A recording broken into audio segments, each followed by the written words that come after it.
Declassified U.S. government documents and witness testimony from former or retired U.S. military personnel confirm beyond any doubt the reality of ongoing UFO incursions at nuclear weapons sites. When I say UFO, the witnesses have described these craft as disc-shaped or cylindrical-shaped or spherical.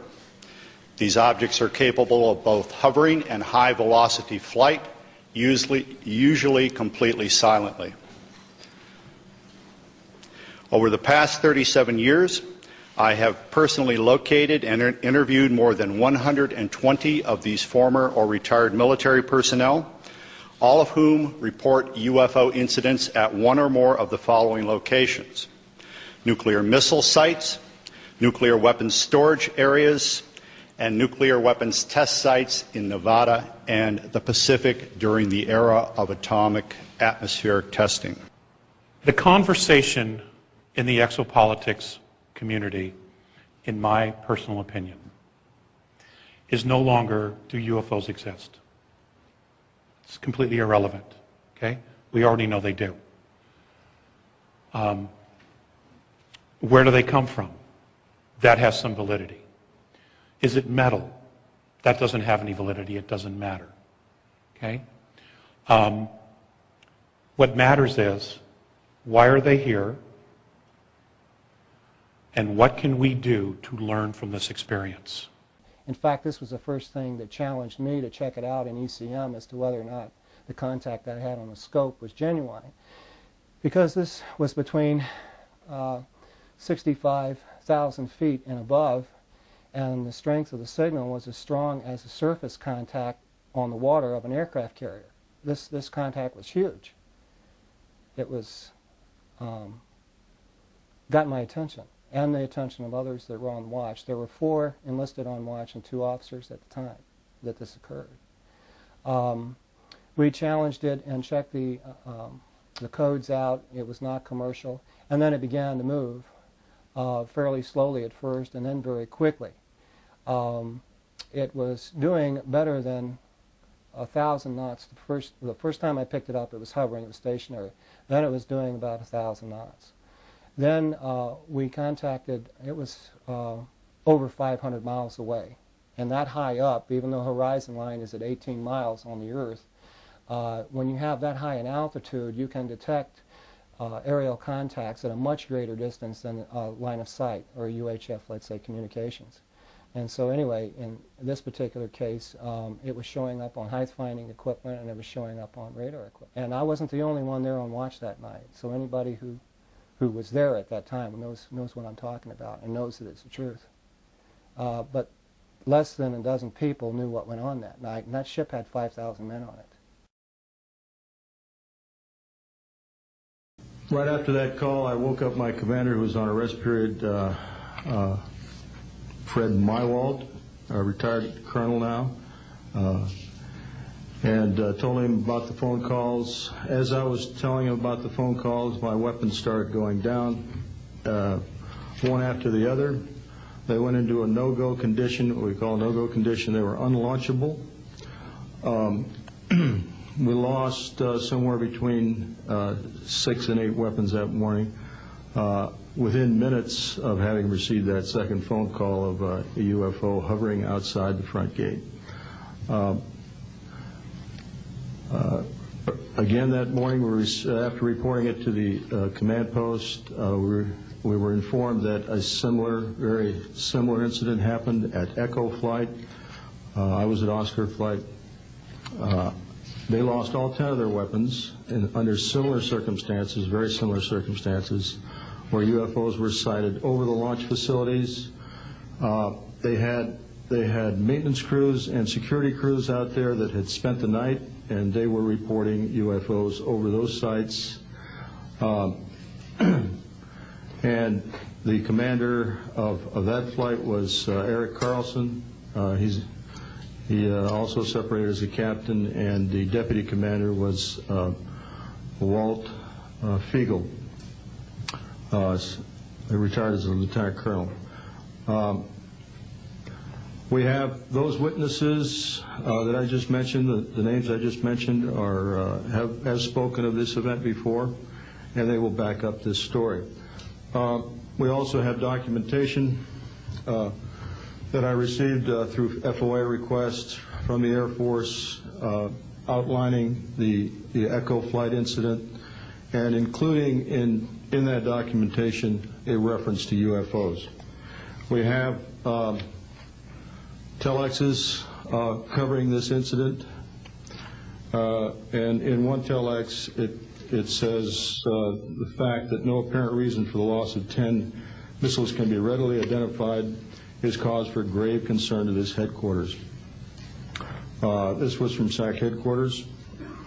So we've got those telexes. I've got about 12 witnesses that'll verify parts of this story, including of a man who investigated the incident afterwards for the Air Force, and you'll hear a little bit more about that from the next witness.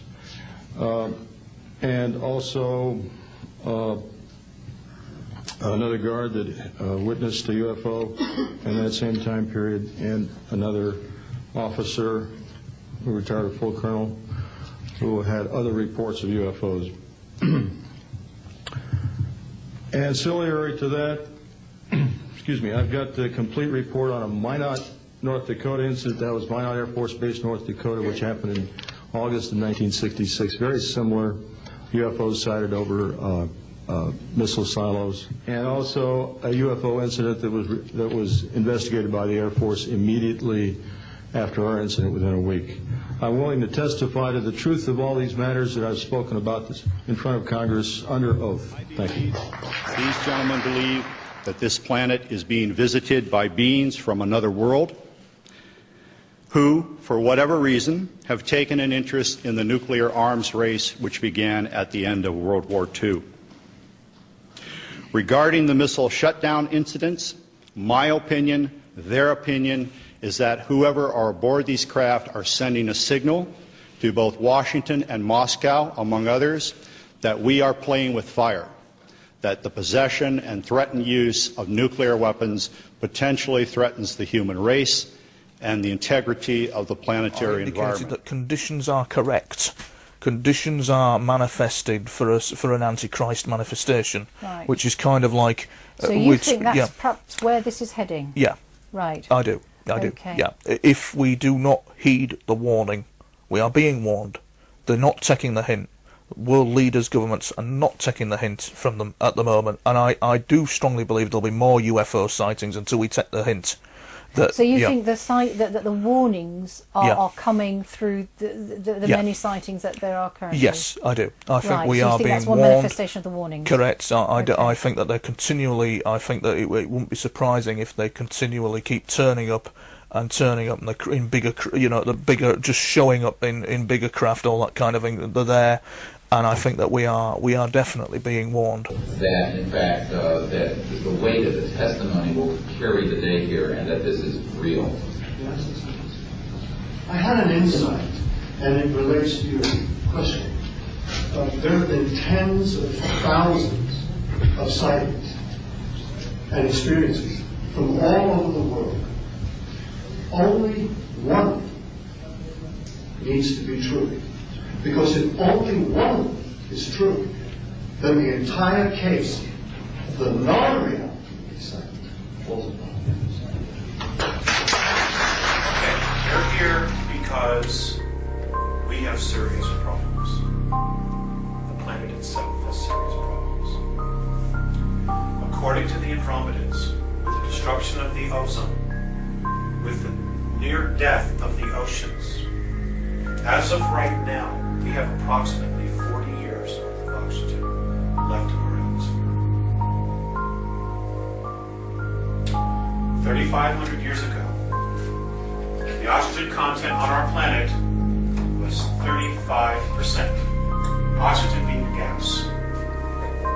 Because of industrialization, pollution, we are right now at less than 18%. If any of you have taken a physics class, anatomy class, then you know or you remember biology class that the human species needs at least 15% oxygen in order to survive on the surface. Here's where we are right now. And half the pollutants have not reached the ozone layer yet. That's number one. Okay? Now everything here can change, but it starts right here. Because there's our planet, our beautiful planet Earth. It's all we've got. She's very vulnerable. And good planets are hard to come by. And if we don't look after her, then we have nowhere else to go. So what are we going to do? And we're not looking after her.